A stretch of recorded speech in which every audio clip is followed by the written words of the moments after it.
کیسر صاحب، ایک آج کل مسئلہ ہے ہمارے ہاں، اور وہ ایک آڑ ہے، بیسیکلی بہت بڑی آڑ ہے، اور اس آڑ کے پیچھے لوگ بڑے بڑے، جس کو کہتے ہیں نا بازاری سے لفظ کانٹ کانٹ کر جاتے ہیں.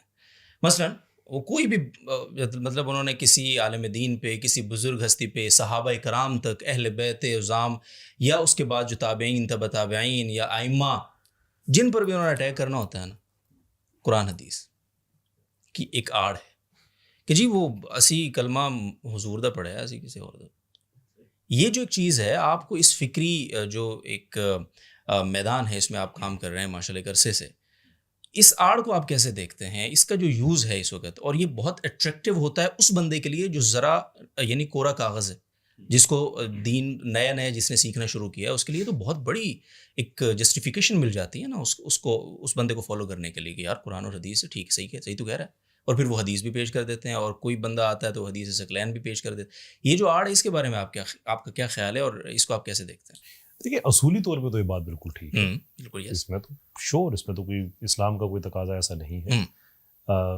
ہم صحابہ کا احترام کرتے ہیں، عزت کرتے ہیں، اس لیے کرتے ہیں کہ جو ہمارے دل کی خواہشیں ہیں کہ ہم بھی اپنے رسول صلی اللہ علیہ وسلم کی اس طرح سے معاونت کرتے، خدمت کرتے، وضو کراتے، ان کے حکم پہ جہاد کرتے، وہ صحابہ نے کیا ہے، تو نیچرلی ہماری ایک عقیدت ان سے بنتی ہے.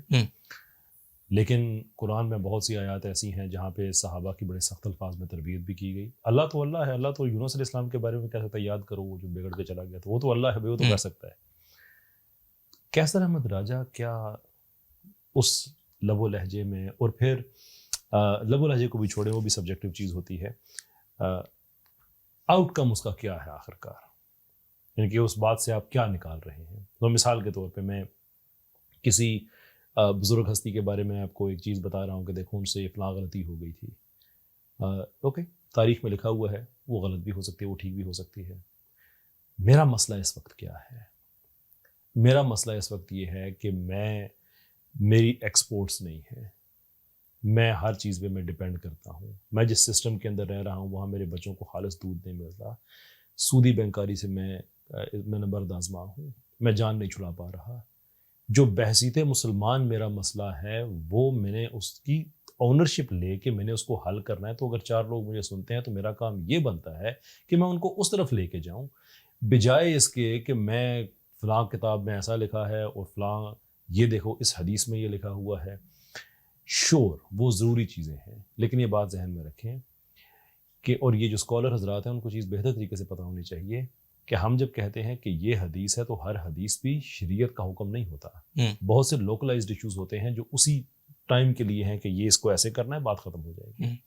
میں تو اس چیز کا قائل ہوں کہ علم حدیث جو ہے پبلک کے لیے کھول دینا چاہیے. جس جگہ پہ آ گئے اس کے بغیر گزارا ممکن نہیں ہے. اب جرا و تعدیل، اسماء رجال، یہ ساری چیزیں ہم لوگوں کو عام جب کہتے ہیں یہ صحیح حدیث ہے تو عام لوگوں کو یہ بھی نہیں پتا ہوتا کہ اس کا یہ درایتاً صحیح ہے یا روایتاً صحیح ہے، اس کے اوپر یہ شاذ، یہ ساری چیزیں جو ہے یہ کھول دینی چاہیے. بالکل، یہ مدارس کو لیڈ لینی چاہیے. تو ایک تو میرے خیال میں یہ ضروری چیز ہے. نہیں، اصل میں تھوڑا سا انٹرپٹ کروں گا آپ کو. اصل میں وہ لوگ یہی کہتے ہیں نا، وہ کہتے ہیں دیکھو سب سے پہلے آپ لوگوں کے جو مسئلے ہیں نا، جتنے بھی مسئلے ہیں، یہ جتنے آپ نے گنوائے ہیں جو مسئلے، یہ مسئلے ہیں اس لیے کہ تم لوگ پیچھے پڑے ہوئے جن لوگوں کے، جن بابوں کے، جن بزرگوں کے، ان کو چھوڑو یار. قرآن اور حدیث ایک ہی سیدھی چیز ہے، اس کو پکڑو، نماز روزہ اپنا سیدھا کرو، بس اپنے کام میں لگو. کیا تم لوگ کوئی ایک فرقے کے پیچھے، کوئی اس فرقے کے پیچھے، کوئی اس فرقے کے پیچھے؟ تو وہ اپنی دعوت میں یہی تو کہہ رہے ہیں وہ کہ ان چیزوں سے نکلو تاکہ اپنے حقیقی ایشوز کی طرف آؤ. میرے ایک پبلک پوزیشن ہے اس پہ، یہ بات میں کئی دفعہ پہلے کہہ چکا ہوں. اگر آپ کا ویو یہ ہے کہ وہ قرآن اور حدیث ہے تو آپ کیوں بابوں کے پیچھے پڑے ہو، یا کیوں مدارس یا باقی جو ہیں کہ آپ ان سے کیوں سیکھتے ہو؟ یہ چیزیں موجود ہیں. ٹھیک ہے جناب، میں قرآن اور حدیث سیکھنا چاہتا ہوں. اب مجھے بتائیے میں کس سے سیکھوں؟ آپ مجھے بتائیے. چلے ضمنی طور پہ آپ نے آگے انجینئر صاحب کا نام لیا، وہ بھی اس نظریے کے قائل ہیں. انہوں نے اپنے ادارے کا نام کیوں رکھا ہوا ہے قرآن اکیڈمی یا قرآن و سنت اکیڈمی؟ کسی طرح سے لوگوں سے کہیں بھائی میرے پاس کیوں ہوتے ہو، قرآن ہے، حدیث ہے، جاؤ. یہ تو اصول نہیں ہو سکتا نا کہ فلاں سے نہ سیکھو کیونکہ میں تمہیں سکھا رہا ہوں کہ فلاں سے نہ سیکھو. اصول ہے تو مجھ سے بھی نہ سیکھو. بڑی سمپل سی بات ہے اگر آپ نے اصول کو مینٹین کرنا ہے تو. ایشو یہ ہوتا ہے کہ جب میں یہ کہتا ہوں کہ دیکھو یہ جو چیز ہے یہ فلاں سے نہ سیکھو، مجھ سے سیکھو، تو اس کا مطلب یہ ہے کہ now I have a product that I think I can sell better than my competitor. وہ کمپٹیشن ہے، وہ اصول نہیں ہے. اس لیے میں اس نظریے کا سرے سے قائل ہی نہیں ہوں. دیکھیں قرآن عربی میں نازل ہوا, عربوں پر نازل ہوا. حضرت عمر رضی اللہ عنہ کیا کہہ رہے ہیں؟ سیکھو عربی. مینز کہ یہ جو تم, یقیناً اس میں عجم بھی لوگ شامل تھے, ایون جو عربی اسپیکنگ تھے ان سے بھی کہ جو تم ایوری ڈے والی بول رہے ہو نا, قرآن کو سمجھنے کے لیے اس ٹون پہ آؤ. نبی کریم صلی اللہ علیہ وسلم صحابہ کا نام لے لے کے, جیسے حضرت عبداللہ بن مسعود رضی اللہ عنہ کا نام ہے, کہ قرآن سیکھنا ہے تو ان سے سیکھو. انہوں نے ایک ایکڈیمک انسٹیٹیوٹ اپنی زندگی میں کریٹ کیا ہوا. اتنی زیادہ اس کی اہمیت ہے. میں ضمنی طور پہ شاید تھوڑا سا آف ٹاپک چلا جاؤں 10 سیکنڈ کے لیے, کہ اسپیشلزم کی اور اس طرح کے اداروں کی اور ادارتی سطح پہ سیکھنے اور سکھانے کی اسلام میں اہمیت کتنی ہے. کہ حضرت عمر رضی اللہ عنہ کوئی عام درجے کے صحابی نہیں تھے, لیکن کیا وجہ ہے کہ وہ بائبل پڑھ رہے ہیں اور نبی کریم صلی اللہ علیہ وسلم کو یہ چیز ناگوار گزرتی ہے, لیکن حضرت عبداللہ بن عمر وہ زبان بھی سیکھتے ہیں جس میں انجیل نازل ہوتی ہے, اوریجنل. کہ نبی کریم صلی اللہ علیہ وسلم یہ بتا رہے ہیں اپنی سنت سے اسپیشلزم. اگر عمر بن خطاب ان معاملات میں پڑ جاتا ہے تو عمر بن خطاب نے پھر وہ نہیں کرنا جو سسٹم انسٹیشن کا کام ہے. جو روایت کی حفاظت ہے وہ حضرت عبداللہ بن عمر کر لیں گے, حضرت ابو ہریرہ کر لیں گے, ام المومنین حضرت عائشہ کر لیں گے, کہ وہ ایک اسپیشلسٹ ادارہ ہے جو اس کام سیکھنا سکھانا ہے. اللہ کے رسول نے تو یہ نہیں کہا کہ اوپن ہے بھائی, جو تمہیں سمجھ آ رہا ہے وہی ٹھیک ہے. تو سیرت پہ چلو تو پھر اس کے لیے تو اداروں کو تو آنر کرنا پڑے گا, علماء کو آنر کرنا پڑے گا. اور حضور نے اپنی زندگی میں انسٹیٹیوٹ قائم کیا جس طرح آپ نے حضرت عبداللہ بن مسعود کی. مفتی صاحب آپ تو ماشاءاللہ بڑا کھل کے بولتے ہیں, آپ کے 2 گھنٹے اس کے لیے ناکافی. لیکن ویسے آج یہ لگ رہا ہے کہ میں مدارس والا ہوں اور یہ نہیں. یس, مطلب وہ یہ بڑا زبردست واقعہ, بڑا اچھا پوائنٹ ہے یہ. وہ سب یہ جو میں نے سوال کیسر صاحب سے کیا, اصولی طور پہ پہلے آپ سے کرنا تھا پھر ان سے, لیکن یہ آپ اس پہ کیا کمنٹ کریں گے؟ دیکھیں یہ بالکل ایسے ہی ہے جو کہتے ہیں نا صرف قرآن حدیث, یہ ایسے ہی ہے جیسے منکرین حدیث کہتے ہیں صرف قرآن. تو ہم کہتے ہیں قرآن نہیں تو حدیث کو فالو کرنے کا حکم دیا ہے نا, تو اگر آپ حدیث کو فالو نہیں کرتے آپ قرآن کو بھی نہیں مانتے. تو اسی طرح صرف قرآن و حدیث, لیکن قرآن و حدیث ہی نے امت مسلمہ کو فالو کرنے کا حکم دیا ہے. نبی صلی اللہ علیہ وسلم کی صحیح حدیث ہے, میری لا تجتمع امتی علی ضلالہ, میری امت گمراہی پہ جمع نہیں ہوگی. میں اکثر ایک مثال دیتا ہوں کہ میرے خلاف اس پہ کافی ریئیکٹ بھی ہوا ہے کہ نبی صلی اللہ علیہ وسلم کی حدیث ہے 73 فرقے ہوں گے اور ایک جنتی باقی سارے جہنمی. تو جب بھی کوئی شخص یہ حدیث کی بیس پہ فرقہ واریت کی مخالفت کرتا ہے تو وہ ایک نیا فرقہ بنانا شروع کر دیتا ہے. وہ کہتے ہیں سارے غلط ہیں چونکہ یہ سارے فرقے ہیں, حالانکہ اس حدیث میں کہ وہ ایک جنتی ہے. تو آپ اس حدیث کی صحیح تشریح, اس کی بیس پر آپ فرقہ واریت کے خلاف جب کام کریں گے, اور پھر وہ جو ایک جنتی ہے دوسری حدیث سے پتہ چلتا ہے وہ ہمیشہ ہے, صحابہ تابعین تبع تابعین سے لے کے آج تک ہے. کہیں بھی ایسا نہیں ہوا کہ کسی زمانے میں وہ فرقہ مارکیٹ سے شارٹ ہو گیا ہو, صحیح نا, ایسا کبھی بھی نہیں ہوا. تو 73 فرقوں والی جب آپ حدیث بیان کرو نا, تو جتنے بھی نئے اسکالرز آ رہے ہیں ان کی یہ ذمہ ہے کہ ان کو بتائیں یہ 72 غلط ہیں, یہ والا صحیح ہے. جس دن انہوں نے یہ کام کر دیا نا کہ یہ ٹھیک ہے تو میں مانوں گا یہ مخلص ہیں. یہ تو کسی کو بھی ٹھیک نہیں کہہ رہے ہوتے. تو اٹ مینس کہ بھائی یہ تو دوسری حدیث کی مخالفت کر رہے ہیں کہ امت گویا گمراہی پہ جمع ہو گئی ہے. جماعت المسلمین والوں سے میرا بڑا ٹاکرا رہتا تھا ایک زمانے میں. وہ کہتے تھے نبی نے فرمایا جب فرقے پھیل جائیں گے تو جماعت المسلمین اس کے امام کو لازم پکڑو. تو میں نے کہا نبی نے تو یہ فرمایا کہ جب فرقے پھیل جائیں گے تو جماعت المسلمین اور اس کے امام کو پکڑ لینا جا کے. یہ تو نہیں کہا کہ جماعت المسلمین نہ ملے تو نئی جماعت المسلمین بنا لینا, اس کا نام گورنمنٹ سے رجسٹرڈ کروا کے مسلمین نام رکھ لینا. یہ تو ایسا ہی ہو گیا کہ جیسے مسلم لیگ نے پاکستان بنایا, مسلم لیگ نون نے.